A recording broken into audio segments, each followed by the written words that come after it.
তো নমস্কার দর্শক বন্ধু, ମୁଁ ଜୀବନ ସ୍ୱାଗତ କରୁଛି ମୋର ଆଜିର ଆଉ ଗୋଟେ ନୂଆ ଭିଡ଼ିଓରେ। ତ ଦର୍ଶକ ବନ୍ଧୁ, ଆପଣମାନେ ଜାଣିଥିବେ ଯେମିତିକି ବର୍ତ୍ତମାନ ଆମର ଉପମୁଖ୍ୟମନ୍ତ୍ରୀ ପ୍ରଭାତୀ ପରିଡ଼ା ଦେବୀ କି ଡିକ୍ଲାରେସନ୍ କରିଛନ୍ତି କି ଯେଉଁମାନଙ୍କର ବୟସ 21 ବର୍ଷ ହେଇଥିବ ଏବଂ ସେମାନଙ୍କର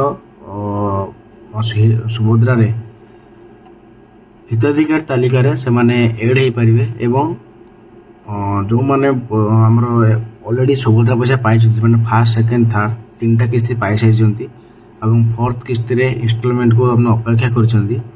ତ ତାଙ୍କ ପାଇଁ ତ କିଛି ଗାଇଡ଼ଲାଇନ୍ ନାହିଁ, କାରଣ ସେମାନେ ଯେହେତୁ ଫାର୍ଷ୍ଟ ସେକେଣ୍ଡ ଥାର୍ଡ଼ ତିନିଟା କିସ୍ତି ପାଇଛନ୍ତି, ତ ସେମାନେ ପୁଣି ଆମର ତିନିଟା କିସ୍ତି ଫୋର୍ଥ କିସ୍ତିର ଇନଷ୍ଟଲମେଣ୍ଟ ସେମାନେ ପାଇପାରିବେ। ଠିକ୍ ଅଛି, କିନ୍ତୁ ଯେଉଁମାନେ ଆମର 21 ବର୍ଷ ହେଇଯାଇଛନ୍ତି ଏବଂ ସେମାନେ ନୂଆ ଆବେଦନ କରୁଛନ୍ତି, ଠିକ୍ ଅଛି, ତ ତାଙ୍କର କ'ଣ ଯୋଗ୍ୟତା ଥିଲେ ଏବଂ କେମିତି କ'ଣ ପ୍ରୋସେସଟା ଥିଲେ ଆପଣମାନେ ସୁଭଦ୍ରା ଯୋଜନା ପାଇଁ ଆପଣମାନେ ପଇସା ପାଇପାରିବେ ଏବଂ ଆପଣଙ୍କ ସୁଭଦ୍ରା ଯୋଜନା ତାଲିକାରେ ଅନ୍ତର୍ଭୁକ୍ତ ହୋଇପାରିବେ ଏବଂ ସୁଭଦ୍ରା ପୋର୍ଟାଲରେ ଆପଣମାନଙ୍କ ନାଁଟା ଆପଣମାନଙ୍କର ଏଡ୍ ହୋଇପାରିବ।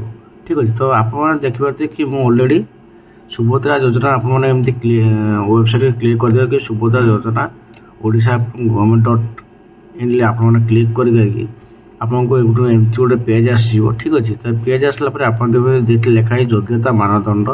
ଠିକ୍ ଅଛି, ଏଇ ଯୋଗ୍ୟତା ମାନଦଣ୍ଡ ଆପଣମାନେ ଜାଣିପାରିବେ କି ଆପଣଙ୍କର ସୁଭଦ୍ରା ପାଇବା ପାଇଁ ହେଲେ ଆପଣଙ୍କର କ'ଣ ଯୋଗ୍ୟତା ଥିବା ଦରକାର। ଠିକ୍ ଅଛି, ତ ଏଇ ମୁଁ ଅଧିକ ସୂଚନା ଉପରେ କ୍ଲିକ୍ କରିଛି। ତ ଅଧିକ ସୂଚନା ଉପରେ କ୍ଲିକ୍ କରିସାରିଲା ପରେ ଆପଣମାନେ ଦେଖିପାରୁଥିବେ କି ଯେତିକି ସବୁ ଏଠି ସବୁ ନିୟମ ସବୁ ଅଛି, ତ ଏଇ ନିୟମରେ ଟୋଟାଲି ଭାବରେ ଆପଣମାନେ ଜାଣିପାରିବେ କି ଆପଣମାନେ ସୁଭଦ୍ରା ପାଇବା ପାଇଁ ହକଦାର କି ହକଦାର ନୁହେଁ। ତ ମୁଁ ଆପଣଙ୍କୁ ଗୋଟେ ପରେ ଗୋଟେ ଭିଡ଼ିଓ ଆପଣଙ୍କୁ ମୁଁ ମାନେ point to point by note କରି ଆପଣଙ୍କୁ ମୁଁ ବୁଝାଇ ଦେଉଛି। ଠିକ୍ ଅଛି, ତ ଏଇ ଯୋଜନା ଲାଭ ପାଇବା ପାଇଁ ହେଲେ ସମସ୍ତ ମହିଳା ହିତାଧିକାରୀ ନିମ୍ନଲିଖିତ ଯୋଗ୍ୟତା ମାନଦଣ୍ଡ ପୂରଣ କରିବା ଆବଶ୍ୟକ। ତ ଯଦି ଆପଣମାନେ ସୁଭଦ୍ରା ଯୋଜନା ପଇସା ପାଇବା ପାଇଁ ଚାହୁଁଛନ୍ତି, ତ ଆପଣଙ୍କର ଏମିତି ମାନେ ଯାହା ବି ସବୁ ନିୟମ ଏଠି ଅଛି, ଠିକ୍ ଅଛି, ଏମିତି ସବୁ ଡକୁମେଣ୍ଟ ଥିବା ଦରକାର। ତ ଆବେଦନକାରୀ ଓଡ଼ିଶା ବାସିନ୍ଦା ହୋଇଥିବା ଦରକାର। ଯଦି ଆପଣ ଓଡ଼ିଶାରେ ବାସ କରୁଛନ୍ତି, ତାହେଲେ ଆପଣଙ୍କ ସୁଭଦ୍ରା ପାଇବା ପାଇଁ ଆବଶ୍ୟକ ହେବେ। ଆବେଦନକାରୀ NFSA ଏବଂ SFSS ଅନ୍ତର୍ଭୁକ୍ତ ହୋଇଥିବେ। NFSA SFSS ବଞ୍ଚିତ ଥିବା ପରିବାର ଜଣେ ମହିଳା ସୁଭଦ୍ରା ଅଧୀନରେ ଆବେଦନ କରିପାରିବେ ଯଦି ତାଙ୍କ ପରିବାର ବାର୍ଷିକ ଆୟ ମୋଟ 2.5 ଲକ୍ଷରୁ କେବଳ 2 ଲକ୍ଷରୁ ଏବଂ 50,000 ଟଙ୍କା ଅଧିକ ହୋଇନଥିବ। ମାନେ ଯଦି ବର୍ଷକୁ ଆପଣମାନେ 50,000 ଟଙ୍କାରୁ ଏବଂ 2.5 ଲକ୍ଷ ଟଙ୍କାରୁ ଅଧିକ ହୋଇନଥିବ, କମ୍ ହେଇଥିବ, ମାନେ 50,000ରୁ ଅଧିକ ଏବଂ 2.5 ଲକ୍ଷ ଟଙ୍କାରୁ କମ୍ ହେଇଥିବ, ତାହେଲେ ଆପଣମାନେ ସୁଭଦ୍ରା ଯୋଜନା ଅନ୍ତର୍ଭୁକ୍ତ ହୋଇପାରିବେ। ଏହି ଯୋଜନା ଅଧୀନରେ ଯୋଗ୍ୟ ହେବା ପାଇଁ ଆବେଦନକାରୀଙ୍କ ବୟସ ଧାର୍ଯ୍ୟ ତାରିଖ 21 ବର୍ଷ କିମ୍ବା 60 ବର୍ଷରୁ କମ୍ ହେବା ଉଚିତ। ଯଦି ଆପଣମାନେ ସୁଭଦ୍ରା ପଇସା ଆପ୍ଲାଏ କରୁଛନ୍ତି, ତାହେଲେ ଆପଣଙ୍କର ବୟସ 21 ବର୍ଷ ହେଇଥିବା ଦରକାର ଏବଂ 60 ବର୍ଷ କମ୍ ହେଇଥିବା ଦରକାର। ଆଧାର କାର୍ଡ଼ ଲିପିବଦ୍ଧ ହୋଇ ଜନ୍ମ ତାରିଖକୁ ତାଙ୍କ ବୟସ ଗଣନା କରାଯିବ। ତେଣୁ ଯଦି ଆପଣଙ୍କ ଆଧାର କାର୍ଡ଼ରେ ଯେହେତୁ ରହିଛି ଏଇଟା, ତ ଆଧାର କାର୍ଡ଼ର ଆପଣଙ୍କର ଡେଟ୍ ଅଫ୍ ବାର୍ଥ ଯାହା ଥିବ ସେଇ ଅନୁସାରେ ଆପଣମାନଙ୍କର 21 ବର୍ଷ ଉପରକୁ ଏବଂ 60 ବର୍ଷ ତଳକୁ ହେଇଥିବା ଦରକାର। ତ ଆର୍ଥିକ ବର୍ଷ 2025-26 ପାଇଁ ଧାର୍ଯ୍ୟ 1/4/2025 ସୁଦ୍ଧା ମହିଳାମାନଙ୍କ ବୟସ 21 ବର୍ଷ କିମ୍ବା ତାଠାରୁ 60 ବର୍ଷ କମ୍ ହେବା ଆବଶ୍ୟକ। ମାନେ ଆପଣମାନେ ବୁଝୁଛନ୍ତି, ନା ଆପଣଙ୍କ 1/4/2025 ସୁଦ୍ଧା ମହିଳାମାନଙ୍କ 21 ବର୍ଷ ହେବା ଦରକାର, ତ ତାଠାରୁ ଅଧିକ ଏବଂ 60 ବର୍ଷ କମ୍ ହେବା ଆବଶ୍ୟକ।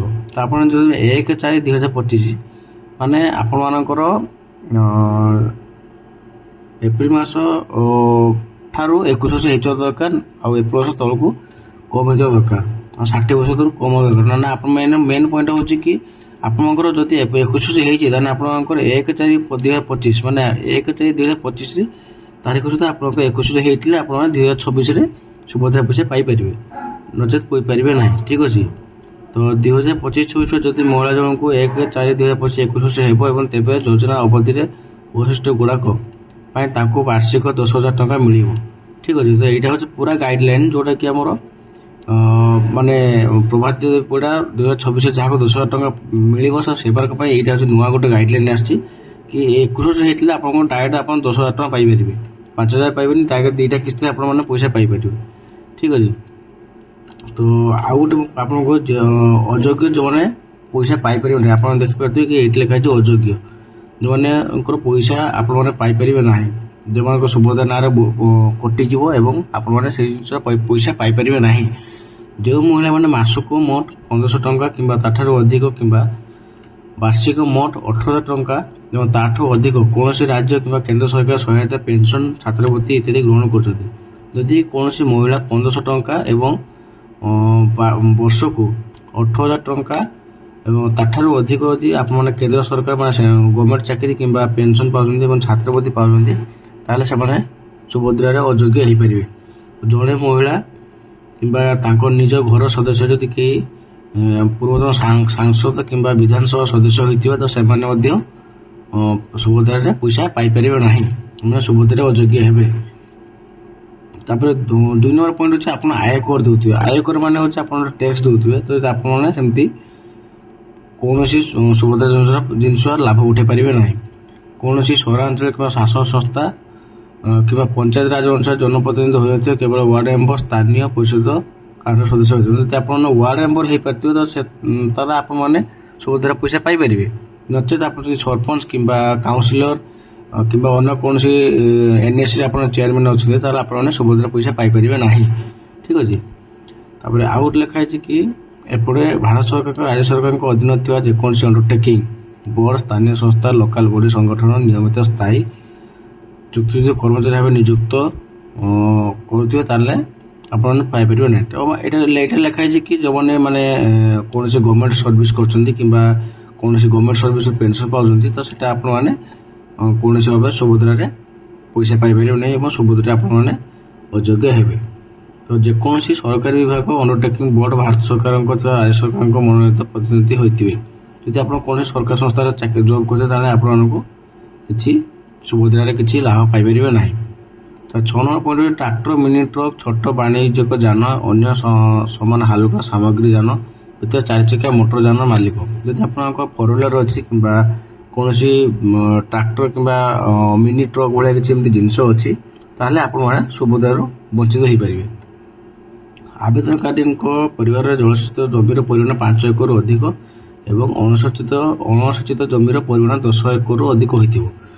ଯଦି ଆପଣଙ୍କ ଜମି 5 ଏକରରୁ ଅଧିକ ହୋଇଥିବ ଏବଂ 10 ଏକରରୁ 5 ଏକରରୁ ଅଧିକ ଅଣସେଚିତ ଜଳଜମି ମାନେ ବୁଝିପାରୁଛନ୍ତି, ମାନେ ଆପଣଙ୍କର ଯେଉଁ ଜମିରେ ଚାଷ କରୁଛନ୍ତି ଆପଣମାନେ, ଏଟାକୁ ଜଳଜମି କୁହାଯାଏ, ଯାହାକି 5 ଏକରରୁ ଅଧିକ ହୋଇଥିବ ଏବଂ 10 ଏକରରୁ ଅଧିକ ହୋଇଥିବ।